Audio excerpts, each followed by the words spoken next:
May I come in, sir? Good afternoon, sir. Good afternoon, sir. Please be comfortable. Thank you, sir. So, welcome Prastuti. Please introduce yourself to the board. I'm Prastuti Upadhaya, and I graduated in 2022 from Netaji Subhash Institute of Technology with a degree in computer engineering.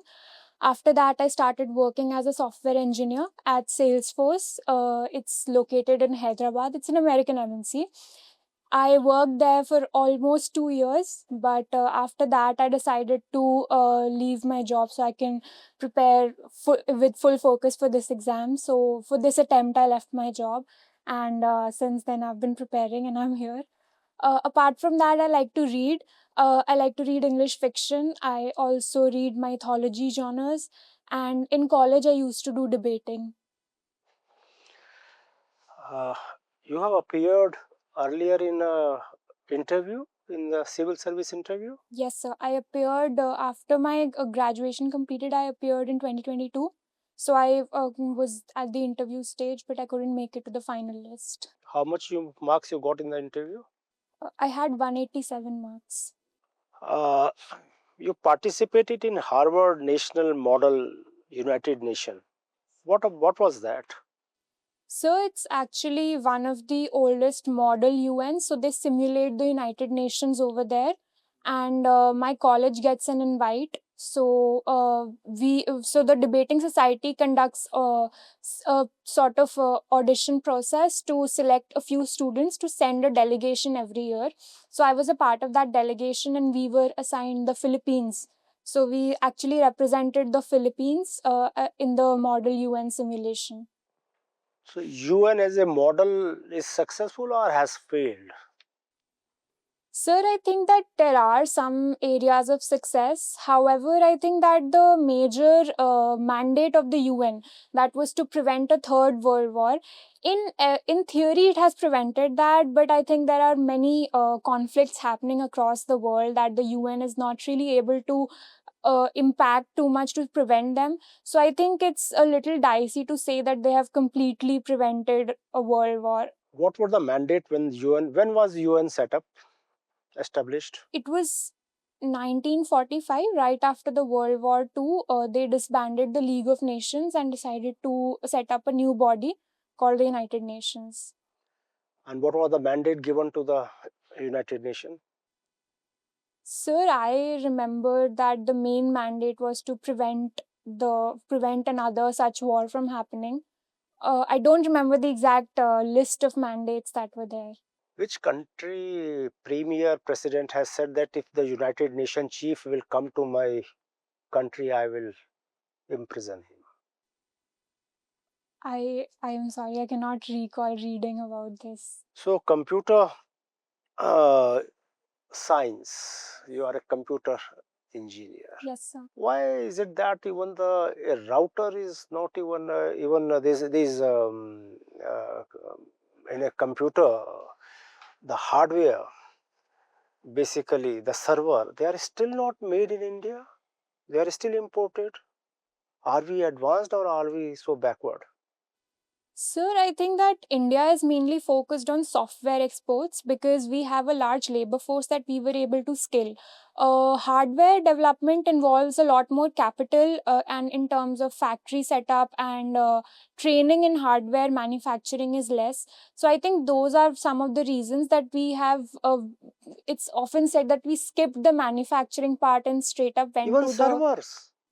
Uh, yes, Without sir. server, no computer can work.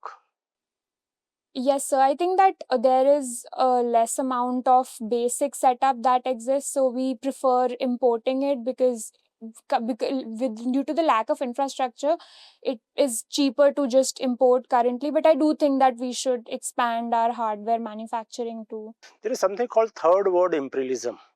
You said third world war, but I say third world imperialism. Can you define what is the meaning of the third world imperialism? Sir, I've not read about it, but I can take a guess based on what the words that make up Okay, go ahead. So I believe that it is how Western countries, although they are not officially colonizing the third world anymore, Western countries still uh, exploit third world countries based on, like, if they fight proxy wars here, they extract resources from here to for their own countries and sell us manufactured goods. So it we have the third world countries are more dependent on countries that have a neo imperial nature now. So tomorrow Starlink will be there in India through Jio and Airtel, and all your connections, your mobility, mobile phones mobility. So entire thing will be now controlled by a private company sitting outside the borders of the country. So will you place it under a third world imperialism? So I think that establishing technological monopolies can be considered an aspect of third world imperialism. However, I do think that third world countries, like in the global south, India, for example, we are coming up with such rules and regulations that prevent excessive data to flow into other countries. So we do have the data bill that we have come up with, which prevents that any uh, data that is important, strategic data should not go How will outside. you now control the when the Starlink accessibility to the all mobile applications? How will you ensure that the data should not go outside? I think so. One of the ways that we can do is by establishing physical databases in the country and ask companies to store data in the Indian data over here only. We do not have a lot of physical storage services in India. So that's one step that can be adopted. And I think it would involve, because the companies also have a major incentive to invest in India, it's a larger market. Can you So tell us something about the normal satellite system which is already there and the Starlink satellite system? How many satellites are there and at what height? So I read the article today. If I remember correctly, Starlink actually has not has said they have thousands of satellite, but their major advantage is that they are in the lower Earth orbit. So it is more beneficial than the other. OneWeb, I believe, the other satellite system that's there, because lower Earth orbit means that they can transfer data faster, and I think that is one of the major advantages of You Starlink. are a computer engineer. Cryptocurrency, of course, has been in news for so many days. Shall we not also legalize crypto? So I think that cryptocurrency is, What is cryptocurrency first? so it's a deregulated currency. Basically, governments do not control cryptocurrency. They mine the crypto, like the coins that are that are the main currency, and they have a certain number of coins that are available.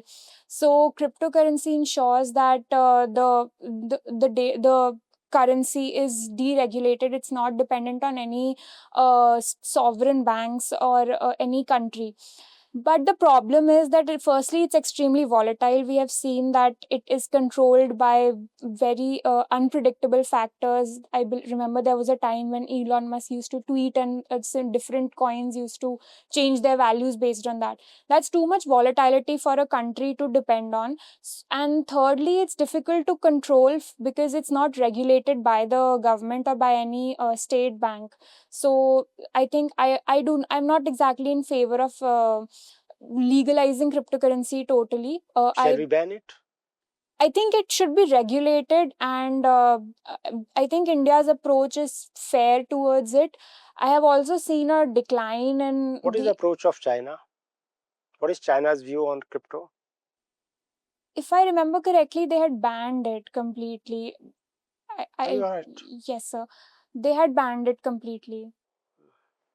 Cryptocurrency, uh, it is said, one, of course, is a statement I am making, it is not a fiat money.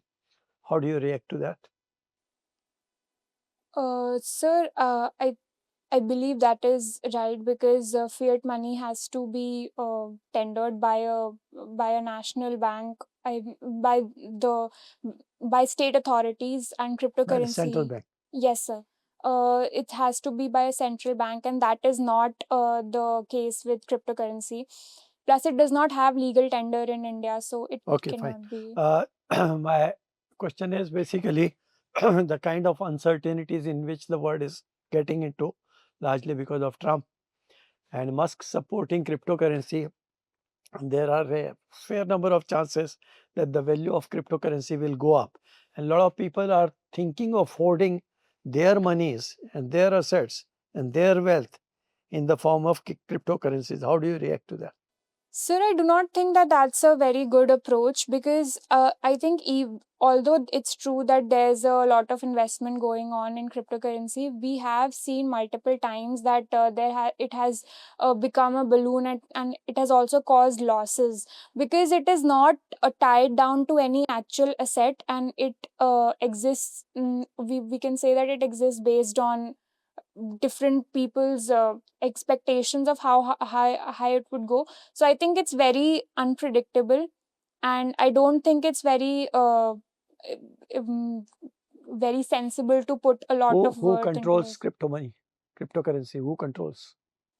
There is no one person controlling, since it's blockchain, so it's controlled by a large, like it's deregulated. So Your understanding is nobody controls it. Is that what you are trying to say? I believe so, but I might not be. Yes, you may not be very sure on it. Yes, sir. Okay. You took admission in NSIT in 2018. Yes, sir. When you joined, it became NSUT. Yes, sir. You got the degree of Delhi University. Yes, sir.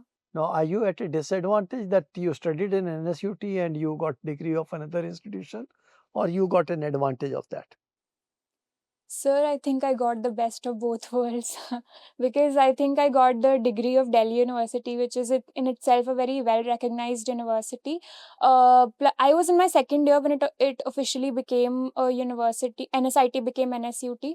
So I think I could also take a lot of advantage of the larger number of a large amount of investment that came into NSIT. Research opportunities were increasing.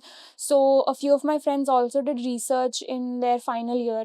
So I think I would say that even now it's very good, it's expanding, but I do not think that I was at a disadvantage, So because you must be the last batch. yes, sir. Okay. Tell me, have you heard about Majorana 1? Yes, sir, I have. What do you understand by that? Sir, it's a quantum computing chip that is released by Microsoft. That is what I read about it. They said that it is extremely fast, and it can it can exceed whatever current quantum computing chips we have. However, there were certain doubts about it, because even the research paper that says that it is very good and very fast is not peer reviewed as much, if I remember correctly. You use the word chip. Is it a QPU or is it a chip? I am not sure about that. You're a computer science student. Yes, sir. I mean, like Majorana 1, if you read the description anywhere, what does the first sentence say? I might have forgotten. I did read it, but I have. You don't remember. Yes, sir. And when you say it is a chip, what is the capacity of the chip in terms of handling qubits? I'm not sure of the exact number. That also you don't know. What is the quantum mission of India?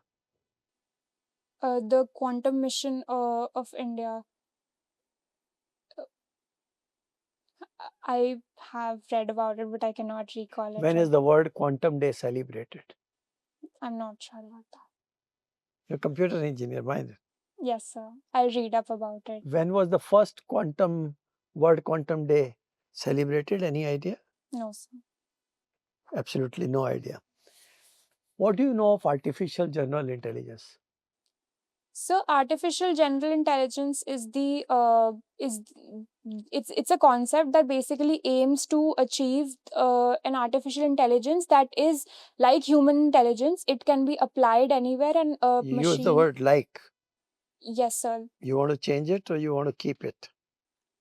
I would keep it. It is like human intelligence that can be adapted to understand any problem and be so the machine can train itself to apply itself in any situation. So it's not, it's general, that it can handle any sort of problem. That is the approach that has been adopted.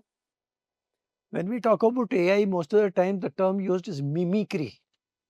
Why every time they talk about mimicry, the human intelligence?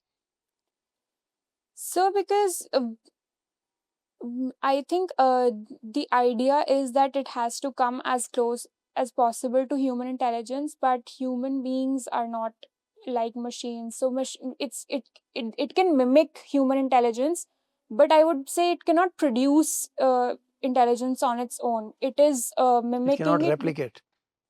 It is working on data that has been given to it by humans, so it is trying to mimic how humans approach a problem, but it is not solving it on its own. That In is, GPT, what does T stand for and how do you explain it?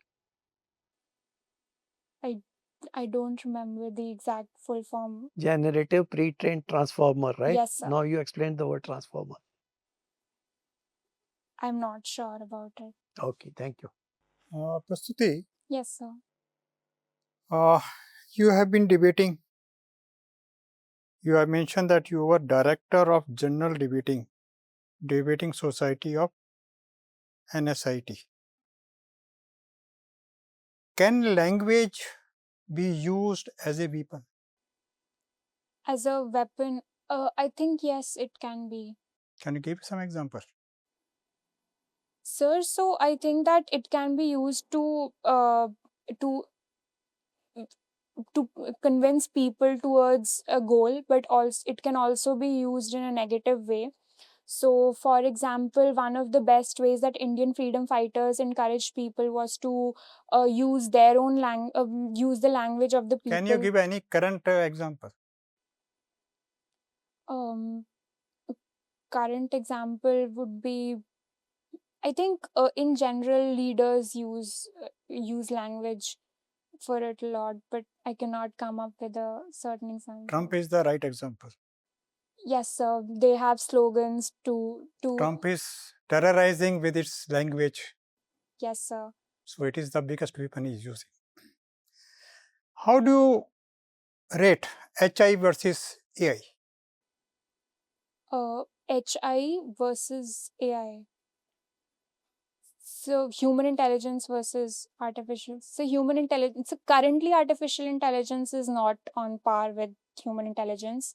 So I think we are still far ahead of it.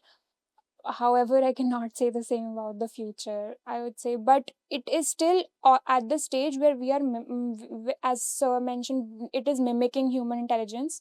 So it cannot exceed something that it's only mimicking. However, as the models are better trained, it can Then improve why there itself. is so much of craze about AI based platforms when HI is superior? Sir, I think that firstly, the amount it has achieved a lot in a very short amount of time. So the development has been very fast. So there's Or a is it the danger computing speed? that is also there. The computing speed is a beneficial thing. Plus, it has been able to eliminate certain entry level jobs.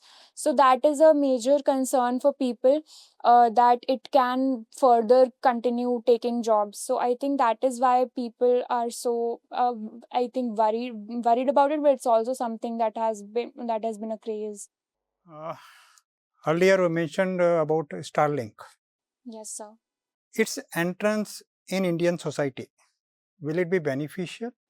I think it can be beneficial for many places. There are many remote areas in India. So that is something that has been said by the government also, that it can be very useful for us to take internet towards remote areas where they are not able to reach with fiber optic cables. And that can help in expanding digital connectivity. However, there are certain things to be wary of too. So I think it's something that we have to tread carefully. Like? I think as Sir also mentioned that the data will be it should be stored in India ideally. So the data privacy issues are also there. Plus, along with that, it can make other. Can data be stored in India if that is controlled through satellite, whose base are in other country? You are a computer engineer. Yes, sir. Can it be possible? Sir, I believe it is possible to store How? it in India if it is customized more for Indian market. Suppose you are a DM in a remote district of Tripura,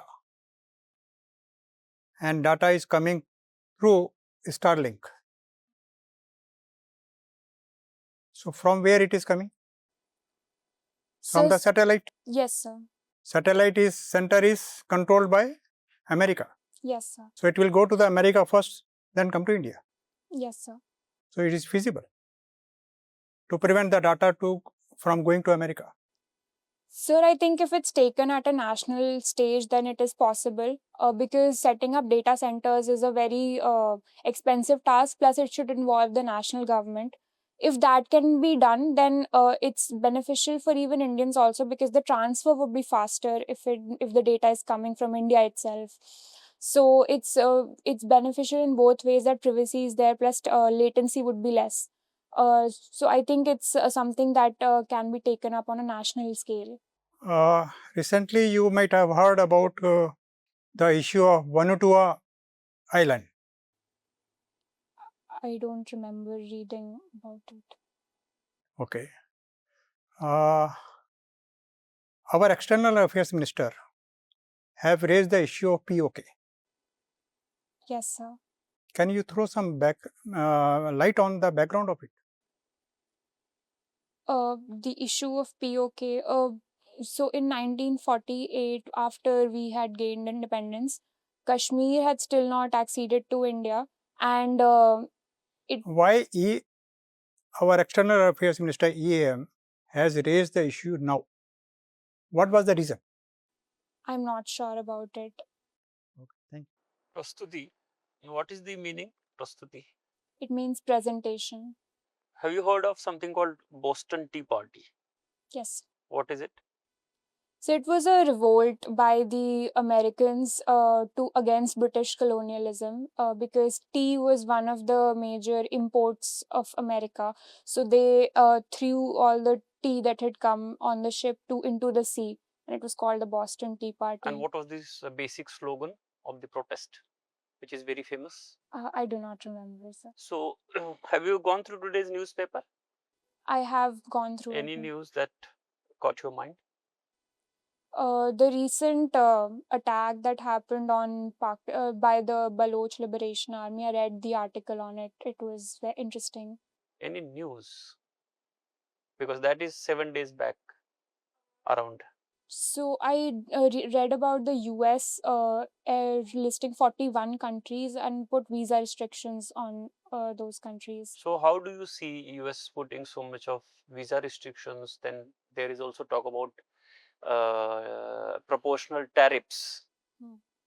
In what way it would impact India's economic prospects in coming year, especially vis-a-vis exports to US? So this is all in line with America's increasing protectionist policies that were promised by Mr. Donald Trump. The thing with India is that we had those tariffs because we wanted to protect our own manufacturers and domestic exporters. So the problem would be that because America is a major trading partner and we have a very large trade surplus with America, so that can be affected a little bit. However, it was mentioned that it is not going to create a lot of issues for us because because we already had a lot of tariffs on American goods. So it would affect a little bit, but it would be moving towards more of a level playing field. So it would make it more competitive in India, and it can be a little difficult for exports, but we'll have to expand our markets beyond America also. How are you saying that it won't impact substantially? Because first of all, you mentioned as we have a surplus, and although we had tariffs, the goods, even if you remove tariffs, the inflow of good is not going to increase because they are costly. Vice versa, if you see, from whatever going from India is very cheap for them. That's why there is going to be a huge impact on our general exports. If the obviously tariffs will come in blocks, it's not a uniform tariffs according to whatever it is. Like there was another news about aluminum exports. Now they are going to be taking a big shock, and that's one of the, you can say, core industries, is like mining and all. So it is directly going to impact our economy in a big way. Yes, sir. What should be done? So I think the reason I mentioned that it would not be substantial, at least in the short term, is because the US has put tariffs on a lot of countries, and it currently does not have its own manufacturing to that level to replace everything. So although the prices will increase, I would not say the demand will go down suddenly. However, you mentioned correctly that it can impact our producers. So I would say that firstly, we have to expand our own market also. We cannot just rely on one country. And apart from that, increasing competitiveness is more important, focusing on MSMEs. I would say that can be an approach that we can adopt. So that Okay, is. so you are talking about Atmanirbhar. Yes, sir. See, now we are going to have reservations for women in parliament. Okay, we are also having that in local bodies. Okay, and also obviously along with the parliament, it is going to come in assemblies. In most of the provincial civil services or state civil services also we have reservation. So don't you think now it's a time for UPSC examination, UPSC conducted examination will also have women reservation? Sir, I think that it's a proposal that can be considered. However, I also think that it is important to note that in the parliament, the proportion of women was not increasing. It was pretty stagnant at around 12 to 14%. However, in the civil services, over the past few years, we have had a consistent increase in the number of women that are being selected.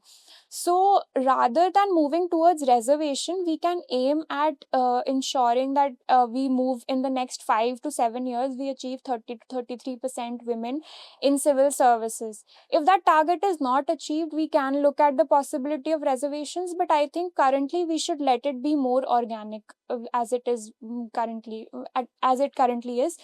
Along with that, UPSC already makes it helpful for women. They do not take registration fees from women. Things like these can be helpful. So that I think these measures are helping. Okay, you have mentioned about mythology. Yes, sir. Okay, what's the difference between mythology and history?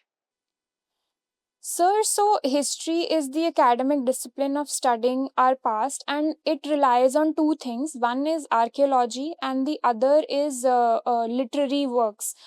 Mythology is something that usually lacks archaeological evidence. However, there's a large amount of literary evidence that is seen like in India. Also, apart from that, there can be mythology, something which is believed by a lot of people but does not have academic approval because there are certain inconsistencies in the story, or that it does not align with what is the accepted timeline. So Mahabharata and Ramayana is considered to be mythology or history? So currently, the greater, largely it is considered mythology. These are Hindu epics.